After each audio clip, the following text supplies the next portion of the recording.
রক্তে আগুন লেগেছে, রক্তে আগুন লেগেছে বলে যখন যুবকরা এগিয়ে গেছে, স্বৈরাচারের ফ্যাসিবাদের থাকতে পাওচ উড়ে গেছে, তারা দেশ থেকে বিতাড়িত হয়েছে। তাই আজকে সেই আন্দোলনের নেতৃত্ব দিয়েছে বাংলাদেশের যুবকেরা।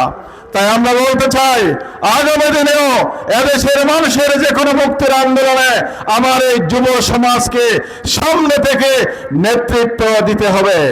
প্রিয় যুবক ভাইরা, 24-এর গণ আন্দোলনের মধ্য দিয়ে হাজার হাজার যুবকের বুকের তাজা রক্তের বিনিময়ে যে নতুন বাংলাদেশ আমরা পেয়েছিলাম, সেই নতুন বাংলাদেশ আবারও পথ হারাতে শুরু করেছে।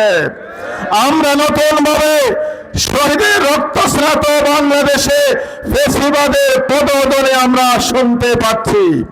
আমাদের আমির জামাত সেজন্য আপনারা জানেন, তিনি আহ্বান জানিয়েছেন প্রয়োজনে আরেকটি বিপ্লবের জন্য তৈরি হতে হবে।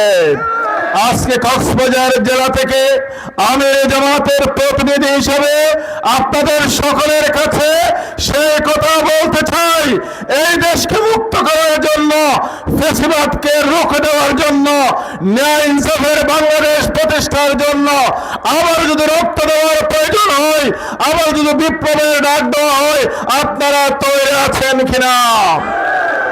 আজকে কক্সবাজারের যুব সমাজ অঙ্গীকার ব্যক্ত করেছে। তাই যুব র্যালি থেকে আমরা সকলের কাছে মেসেজ পৌঁছাতে চাই, আর কোন ফ্যাসিবাদ স্বৈরাচারের স্থান বাংলাদেশে হবে না ইনশাআল্লাহ।